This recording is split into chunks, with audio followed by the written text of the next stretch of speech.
isn't just a journalist, but the most famous journalist in the entire world, in my humble opinion. He's known for his incisive commentary and his fearless journalism. As host of the most watched show on cable news, Tucker has a unique ability to cut through the noise, and that's important, and get to the heart of the matter. That's what he can do. His insightful perspectives, his engaging style, and what it's done, it's captivated audiences across the globe. Now, when Tucker first parted ways with Fox News, some pundits predicted and they said that his influence would wane. How wrong were they? It was Fox News that waned. That's who waned. Am I right or what? Yes.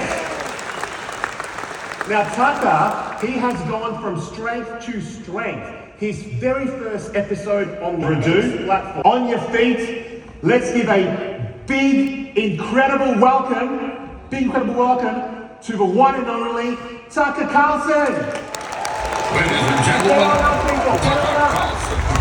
One and only.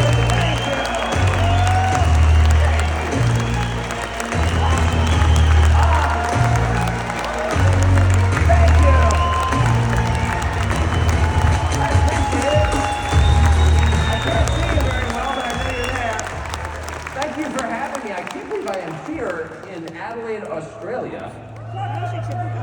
I actually have been thinking about this all my life. That's not an exaggeration. I'm an American, and Americans are obsessed with Australia in honestly kind of an unhealthy way. In kind of a stalker way. We've got like pictures of you in our bedroom and you don't even know we exist, but we're thinking about you. That's hardly an exaggeration. I grew up in a country that knew nothing about Australia, but absolutely revered it. I literally grew up drinking. I think what's happening in Australia is also happening in my country at a little higher speed. It's happening in Canada to the point where you can't sort of go there, though you should, by the way. 4 Australians could liberate Canada in an afternoon.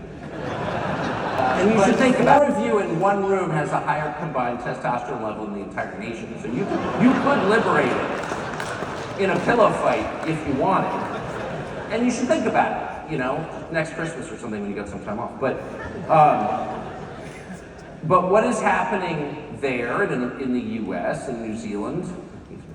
I wanted to go to New Zealand because, of course, I love New Zealand too, and I'm a fly fisherman and the world's largest brown trout and all that. And then that Jukinda Ahern or whatever her name is. I said to myself, I'm not rewarding that. I'm just not. I'm not. And if I'm back in the Southern Hemisphere, I will go there. I'm sure I will love it. They seem like great people, but they're going to have to take a breather after that, just as penance, because you elect someone like that, you know, we're going to have to punish you. I'm sorry. In the same way you would your children, who you love. You know what I mean? But if they write obscenities on the wall in crayon, you spank them because you love them. And that's how I feel about the Kiwis. You elect that chick, I'm not coming to your country for 10 years. I think that's fair. I'm not, right? I'm not saying that in the spirit of judgment, merely in the hope of a little corrective punishment. But what is it about those cultures that really is the best culture in the world? In fact, you know it's the best culture in the world because the rest of the world wants to come to our countries. And is, actually, by the millions. And on the one hand, I think it's destroying our countries. On the other hand, I have sort of sympathy, but also pride. You know, why our countries? Why those 5 English-speaking countries? Why are they the countries that everyone in the world wants to move to? I mean, I'm proud of that, actually. I get it. Because they're better. Because they're freer. Because they're nicer. And these 5 people, nice cans. Nobody laughed, not one person laughed. I thought it was hilarious. I was the only one laughing. What? It looks like Karen's to me. Whatever. But here's my theory. So, and I think this is right. I think this is what all of our nations have in common, and I think there are 2 qualities that distinguish our culture, our common culture. And the first is physical bravery, duty and honor. It's one of the reasons that those countries, which are a small percentage of the world's population, have produced a disproportionate amount of war heroes. of brave men willing to fight around the world for centuries, lay down their lives in enormous numbers. True bravery. Those 5 countries, even Canada, which I love making fun of, even Canada had a remarkable record of bravery and service in the war. And he just never thought about it. He just never thought about it. But he'd been told that again and again and again. And that if you're a decent person, you don't want to hurt other people, particularly your countrymen, your neighbors, the last people you'd ever want to hurt, that you don't keep a gun at home. Well, of course, there's no connection between the two, because decent people, and the overwhelming majority of Australians, just like the overwhelming majority of Americans, are thoroughly decent people, no interest in hurting anybody. It's our leaders who abet violence. They're the ones taxing you to death so they can send money for cluster bombs in some faraway country and tell you it's freedom. They're the violence worshippers. They're the people who love killing other human beings because it makes them feel like God. And corporate media, they're handmaidens. So they're the ones telling you that you can't be trusted with a device designed to protect yourself? Why are they telling you that? Because once they've disarmed you, you can't fight back. That's why they told you that. And by doing that, they did it the only way that they could in a country like this. As with everything else, if they had said to you, we're going to impose a fascist state, take away all your rights, and grind you into the dust. But before we can do it, we have to take away your deer rifles. So we're coming to your house to do that. How do you think that would go? Not well. Not one person would submit to that. Everybody would defend his right to self-defense with firearms. So instead they said, if you're a good person, you hate violence, and you're appalled by this mass shooting, because everybody is appalled by mass shootings, especially decent people, then you'll give these up to make it safer. They say that in my country every day. This business, that's way better. I sell liquor to children, even that, better. But I spent my whole life in the media, and I can tell you that it's not a matter of getting it wrong, or even of being aligned with a political party or being partisan, which they are, of course. I don't even have a problem with that. The problem that I have is they lie, knowingly, on purpose, in order to deceive people. And they're doing that for what reason? What? To hurt you. I guess that's kind of the takeaway. If you connect all of the threads in what's going on throughout all of our countries, what government is doing, and not just government. So at least it's kind of out in the open in the United States. I think this is a much more polite country still. I think they're still couching it in terms of compassion, but it's the opposite of compassion. What they're doing is hurting you on purpose. And I think that's really scary. And I think it requires a response. Well, of course it requires a response. Because if you don't respond to it, it's not going to get better. This is the other misconception that decent people have. The misconception that decent people have is that one victory is enough. Because that's the law of good sportsmanship. You don't rub it in the face of the person you just beat. In other words, if we're playing tennis and I beat you, it doesn't occur to me to jump across the net and beat you to death with a tennis racket because I already won. Right? I'm not a triumphalist. I don't need to be like, oh, I won. No, I'm going to hurt you more.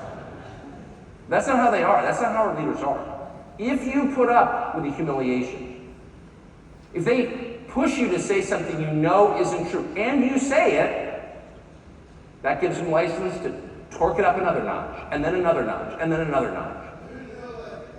Yeah, who the hell do they think that? Well, I have the answer to that question. The question was, who the hell do they think they are? And the answer is God. That's who they think they are. They think they're God. And that's the difference between them and us. This is the oldest story in history. There are all kinds of bad leadership, okay? In fact, all leadership is flawed because people are flawed. There's a sort of bad leadership where people of good faith make unwise decisions. You see it all the time. You've probably done it. I've done it many times. As a father, as an employer, as a stupid talk show host, I have said things that are wrong. Haven't meant to, I did. But there's another kind of leadership that's far more sinister and far more destructive, and it's informed by something called hubris. And hubris is the mistaken belief that you have powers that no human being possesses. Powers of wisdom and foresight authorities that no person possesses. The belief that my will be done. Taking for yourself the powers reserved only for God. And throughout history, the most destructive leaders are seized by that delusion, that they have power that no human being possesses. And it's one of the reasons that above all, and I'll only speak for the United States because I'm not familiar enough, but I bet you this is true here, above all, the leaders of the United States hate religious people, and Christians above all, they hate them. Which is odd if you think about it. I believe in God, I'm a Christian, I would never stand up here and point to myself as some paragon of Christian virtue, kind of a crappy person, I'll just say it out loud. So, I'm not holding myself out as an example of lived Christianity, but I am a pretty close observer of things. And I have to say, I found it baffling when it became obvious to me that my leaders were singling out faithful Christians, not fake Christians, but people who actually read the gospel and believe it, for punishment, that they hate them above all. Because if you think about it, probably not a group you're going to have a lot of trouble with if you're a leader. This is a religion that tells believers to turn the other cheek, that tells them to love people who hate them, to pray for their persecutors. This is an inherently nonviolent, non-threatening, give to Caesar what's due to Caesar kind of religion. This is the opposite of a threat to you. This is not some scary doomsday cult that's going to stage an insurrection. These are the most decent, hardworking, sober, faithful people on planet Earth. So if you're mad at them, you have to ask the question, even if you're not one of them, even if you think their religion's dumb, and Jesus didn't really rise from the dead, okay. I think lots of religions are dumb, but I'm not mad at them. Why are they mad at Christianity? So mad.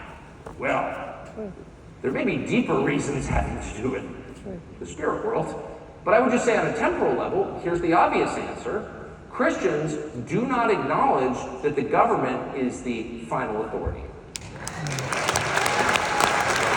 And they don't acknowledge that because they don't worship men. They worship God. Christians will obey the law because they're told to do that and because they're kind and thoroughly decent people. And they don't want to make a fuss. They just want to go to work, raise their family, go to church. Those are their priorities. But if your goal as a leader is to have the population bow down before you and worship you as Caesar, which is their goal, then it's intolerable for you to have some percentage of your population that refuses. It's offensive in the same way it was offensive to Nero in the first centuries of Christianity, who commanded the entire empire bow down before the gods, including him, and worship them. And there were a couple groups who refused. One was the Jews, and the other was the Christians. Because they can't. They're not allowed to. They're not allowed to worship false gods, and they were murdered for that. And you're seeing something very similar here. It's infuriating to them. And I have to say, I'm rooting for the Christians, and not just because I'm one of them. I'm rooting for the Christians. I'm rooting for the Christians because even if you're not a Christian, everything is at stake. If you allow them to force you to say something you know isn't true, you are their slave. You are diminished inside. You no longer respect yourself. You've lost your moral center. And by the way, you've also lost respect of your wife, I can just say, and your sex life dissolves into nothing because she does not respect you. No, that's just a fact. Sorry. So for the men out there is an incentive to be brave and honest. And that's to win the respect of the woman in your life. Yeah, they know when you're weak and they don't like it. That's the whole point of the trans lunacy. That's the whole point. I remember watching this at first, and I grew up in a very tolerant, as you have, a very tolerant society, and I still feel that way. You've got a weird, freaky personal life. First of all, I don't want to hear that much about it. But I'm not going to stay up late thinking about it or being mad at you about it. I get in bed at 9:30 with my wife and 4 dogs, and I'm kind of happy doing that. A very conventional life. But I worked in the media all my life. Talk about freaky personal lives. My gosh. But my view always was, that's your thing. You can talk to God about it. I'm not getting involved. So when this idea came out that there are people dressing up like girls, I thought they looked ridiculous, but I wasn't mad about it. Whatever, do your thing. Everything changed the moment they required me to say something that was demonstrably untrue, which is that men can become women. And at that point, I thought, well, that's kind of different. That's different from the thing that you promised me. What you promised me was a world of tolerance where people who have different types of lives, or lifestyles as they call them, can live in harmony with one another. Well, I'm totally for that. I will always be for that. I will never force anyone to live like I do or share the beliefs that I have, because I believe each person is a human being. So I can't force my beliefs on somebody. That's a Christian view, by the way. Tolerance is a Christian precept. If another person is created by God, how dare you force a belief on that person? Faith is a choice. It's a decision you have to make. It cannot be imposed. I really believe that. But the second you're trying to force me to say something that I know isn't true, and not only isn't true, but it's like absurd. Can my dog become a cat? No. Stop. I mean, like, just leave me alone. If you think you're a cat, go do your freaky cat thing, but don't implicate me in it.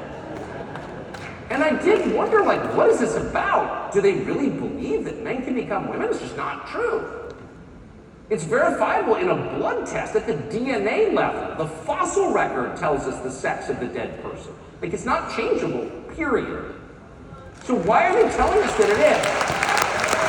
And then, oh, that's just a fact. Sorry.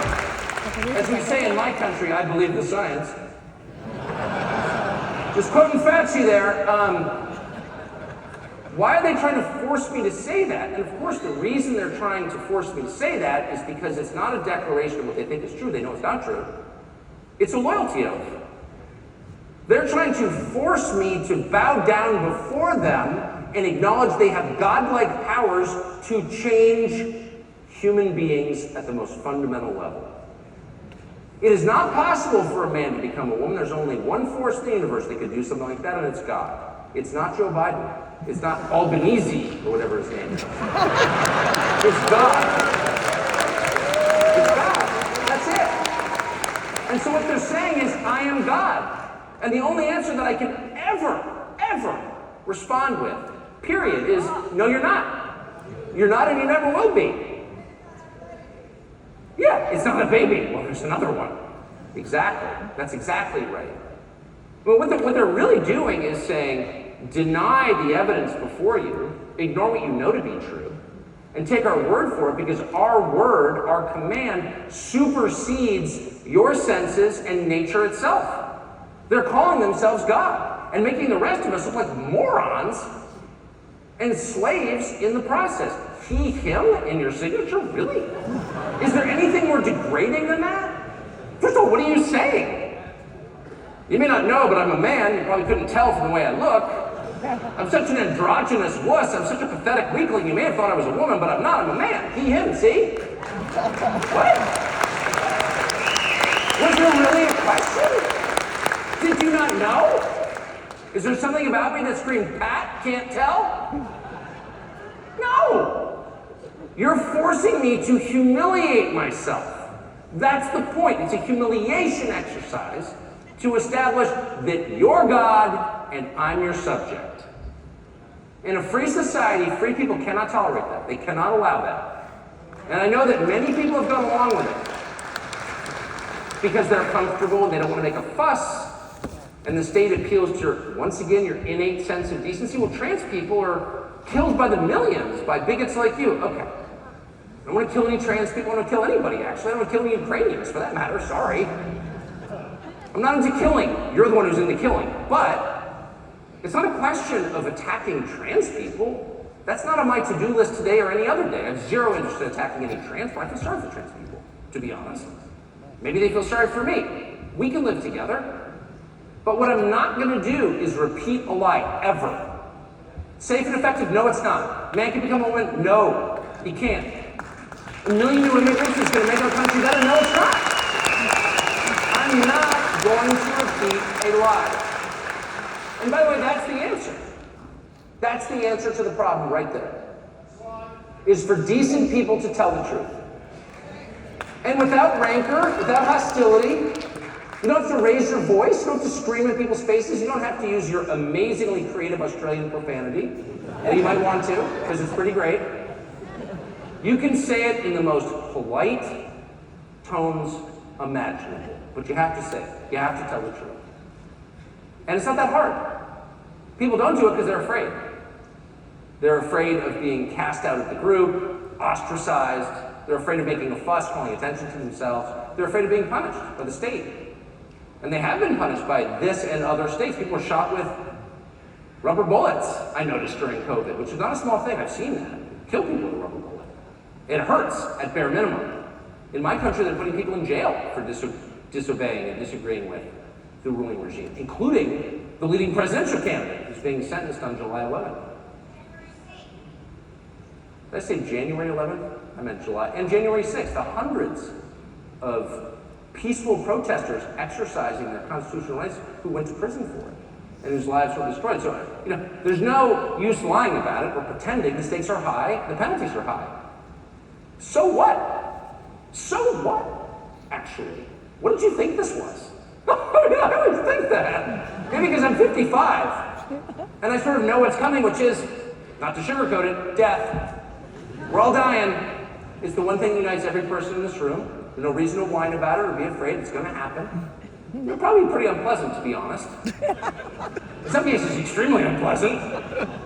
But it's going to happen. You can't control it. So with that in mind, if you know you're going anyway, are you really afraid of getting hit with a rubber bullet or being put in jail? Really? Why? Or think of it this way. Think of how many Australians have left this idyllic continent/island and gone to other countries and died on behalf of other nations or abstract ideas for freedom, for democracy, for prosperity, for Christendom, for France. No, I'm not making fun of anybody. I'm actually holding out heartfelt reverence for those men who died. And it's definitely true in my country. Hundreds of thousands died. And Australia, like the United States, has never really been threatened territorially. We had the Brits came over in 1812 for like a day and they got bored and left. But we haven't had, we still laugh about it. They showed up, they set fire to the White House, like, oh, we're so impressive, and they ran back. But we haven't actually had to muster a defense of our homeland, and you haven't either, really. I mean, I know you were worried about the Japanese at one point, but actually, you have not been invaded. And we haven't either, and yet thousands, hundreds of thousands of our citizens have died for honor and for ideas and for other people. All I'm proposing is not that you die, but that you take a stand on behalf of your own country that may get you kind of punished. It's nothing like what happened at Gallipoli, trust me. And warning you that if you don't do that, if you don't just stand still and look straight ahead and say, no, a man can't become a woman, no, you can't wreck my country, no, you're not going to continue to racially divide it so you can loot it, which is what they're doing. You can't lecture me about my ancestors. I'm not responsible for my ancestors. Shut up. You're inciting race war, actually. You're trying to make me feel like a bad person because of what somebody I never met did in a previous century in order to divide our country along racial lines so that we won't notice that you're a criminal. That is what is happening in the United States of America. I suspect it may be happening here, just guessing. It's happening in every one of these countries. These aren't people who care about racism. They don't care about people. They didn't care about you during COVID. You don't think they're worried about marginalized groups? No. They're hoping that we'll fight amongst ourselves so they'll have more freedom to commit misdeeds against us. Obviously. Obviously. And all I'm suggesting is you just call them on it. You just call them on it and refuse to participate. Out loud. And that has every effect. Actually, I made fun of you for not having done so. I wish you did. But this is more powerful than any firearm. It's more powerful than any artillery shell. Words are the one thing that changed the world because they changed the human heart. Every ancient civilization in history is gone. right? They're all gone. The only thing that remains of them are the words they spoke, which are the basis of our world's religions. The words are what endure. The words are what have power. That's why they seek to take them from you and silence you. So fight back by telling the truth, and you will beat them if you do that. You will beat them. And if you don't do that, they will beat you. Thank you.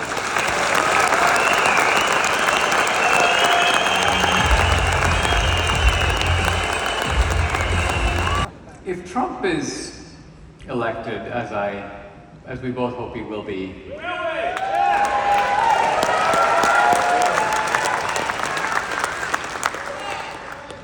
would it be wrong for him to, I won't say take vengeance, but I will say make the bad guys really pay for what they have been doing, not just to him, but to a lot of people in the country?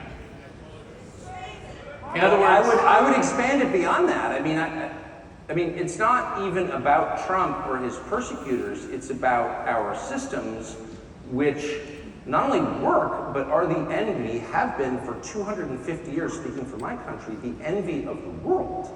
We have 350 million people in my country because the world has moved there because of our systems, particularly our justice system, the fairest in the world. And if you pervert and distort that, if you use that for political ends, you're a criminal, period. So it's not about, like, how dare they destroy the most important system, the most ancient system in my country, which they are doing. And I like Trump. I'm voting for Trump now, even if I didn't like Trump, which I do, but if I didn't, I would still vote for him because you're not allowed to do that. You can't use the justice system to throw your political opponents in prison, or we're Haiti, and I don't want to live in Haiti. So I think BP. Oh, sorry. I was like, British Petroleum? They're fine. well, we might as well ask you, if Trump were to call you and say, Tucker, would you consider getting on the VP list? What would you say? I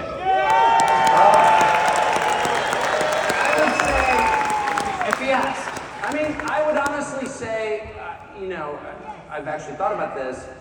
I was attacking hubris, and men, if I can be honest, are particularly susceptible to it. This idea that, like, I was good at one thing, I think I'm good at everything because I think I'm Jesus now. I really don't want to fall prey to that. Like, I was a pretty good talk show host. I've never been in politics. I couldn't get elected room mother. I know nothing about politics, actually. I just stared in the corner and watched. I don't really understand it. I don't like the people who participate in it. And I mean that on a personal level, I don't like them. I think they're disgusting. It's not just that they're, like, bad at their jobs. They're not my kind of people at all. They crave the adulation of strangers. I just don't want to be around them. I don't think I'd be good at it. And it's sort of like the airhead actress who wins the Academy Award, and she's like, what I really want to do is direct. It's like, honey, keep acting, okay? And that's okay. Like, you're a great actor, or the basketball player who wants to, take over our social policy. It's like, go dunk another ball. Like, you're good at that. And that's how I feel about myself. Like, I feel like I like doing what I'm doing. I'm reasonably good at it. I've done the same thing my whole life. I don't want to wade into politics with a bunch of freaks. You know what I mean? The 51 intelligence officials, very senior guys, they say that the Hunter Biden laptop has the hallmarks of being a Russian disinformation operation. Now, let's look at their motives, though. On the one hand, they're protecting the Biden family and its criminal operations. On the other hand, they're interfering in an election, the 2020 election. They're trying to drag Biden across the finish line. Now, what should happen to that group of characters? I mean, some people say take away their security clearances, but that seems to me grossly inadequate. I mean, what would you do with them? I mean, should they be indicted? Are they guilty of treason? When it comes time to hold these people accountable, what does that actually mean? Almost everyone, I think, of those 51 has a job that is basically parasitical in the federal government. They're all rich because they have security clearances, because they're getting information that I, as a taxpayer or citizen, am not allowed to see. They're liars, they're people of low character, they interfered in a presidential election, they subverted an election, they cheated. And so the very first thing I would do is strip them of their current livelihoods and let them hang drywall for a living. I mean, you could do that with one presidential order, period.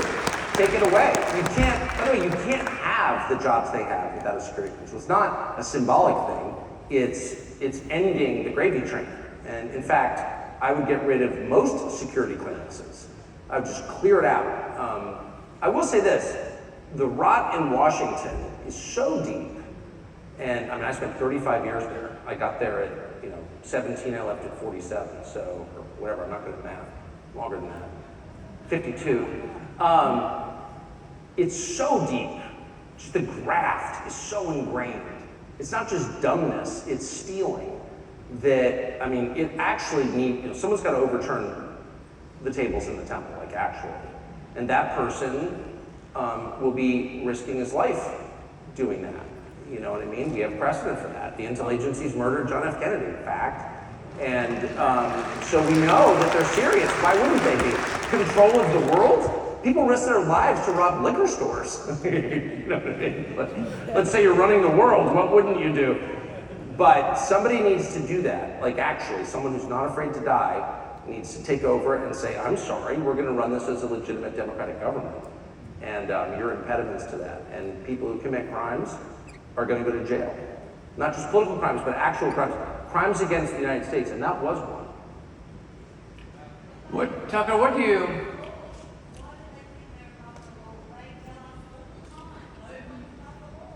Because they're liars. Why do they say no one's above the law and then act? Because they think they're gods. It doesn't apply to them. It doesn't even, their hypocrisy is actually a power move. It's a dominance move. Like, so the rest of us are so literal and decent. We're like, wait, I caught you being a hypocrite. Isn't that the worst thing? Wasn't Jesus maddest at the hypocrites? Yes, he was. So being a hypocrite is the worst thing. They don't care, actually. What they're saying is, I'm the feudal lord, you're the serf, I get to sleep with your wife, there's nothing you can do about it. What are you going to do? I mean, they're displaying the hierarchy when they do that. They're doing it on purpose. When they lock you down in your home and don't get to see your dying parents, and then go out to dinner, and then they know you're watching them go out to dinner, they don't care, because they're establishing the order. Tucker, let me run a theory by you on this exact topic. I think that the reason that they're doing all this and that they're so confident and they're so aggressive and they have so much chutzpah is they think that we, meaning we, are the party of the namby-pambies. They think that if you're a Christian or a patriot or a conservative or a right-winger, you believe in civility, you believe in turning the other cheek, you believe in going along and getting along, you believe that we stand on principles so we can't do the same things that they do. And they go, great, these are the most wimpy, weak-kneed opponents we could ever ask for. So we can run over them because they're not going to do anything about it. They're going to actually welcome it. And in fact, they're going to think that they are virtuous people for getting pummeled by us. Are they right? Yeah, they have been right. Unfortunately, the amount of cowardice among people I agree with and love is very discouraging. But I think that people misunderstand what it takes to make change.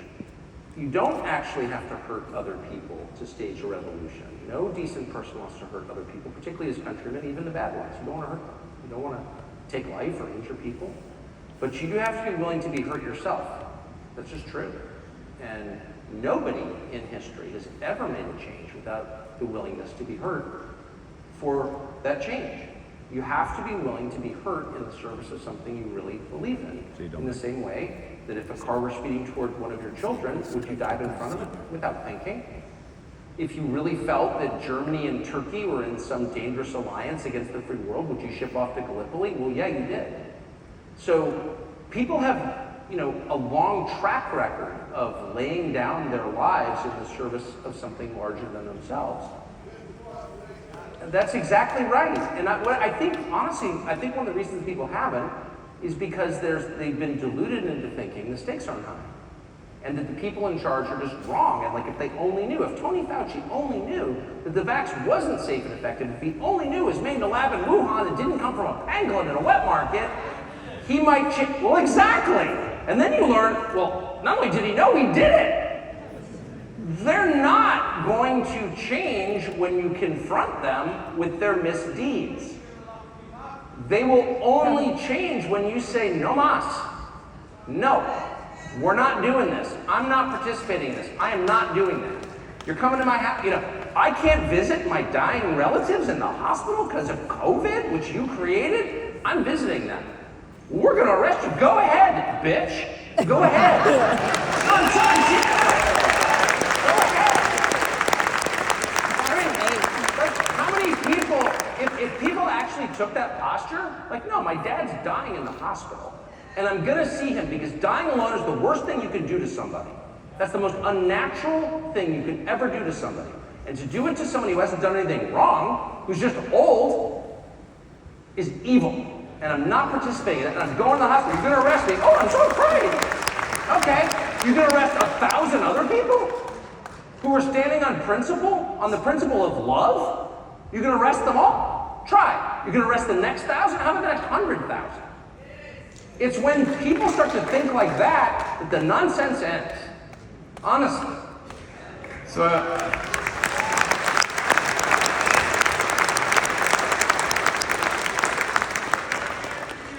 Tucker, I think what you're calling for is a shift of psychology on our side. Yes. Because we're not accustomed to civil disobedience. We see that's what those guys did in the 1960s.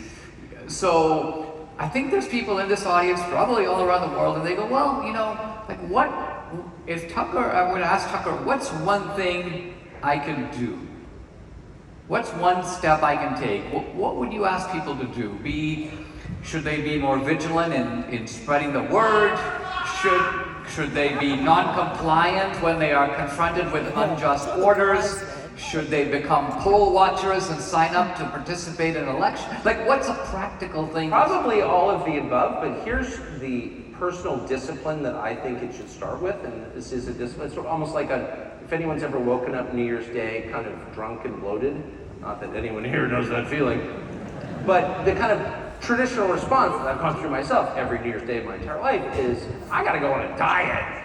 I gotta stop drinking in the morning or whatever, you know, no more donuts. And you decide, like, I'm going to cut out something in my life. I'm going to get in a discipline. It'll last like a month, and then you go back to donuts and fuck it, but whatever. The point is you make a change. The change that I think is required is a total commitment to personal honesty. And it's an amazing thing to think about. Like, someone said the FBI. What do you do with the FBI? Well, that's on the list of things you have to fix. CIA too, all of it. This edifice after edifice of evil. But it only begins when you are strong. You can only fight forces that powerful when you are strong. And the way to get strong is by telling the truth in everything.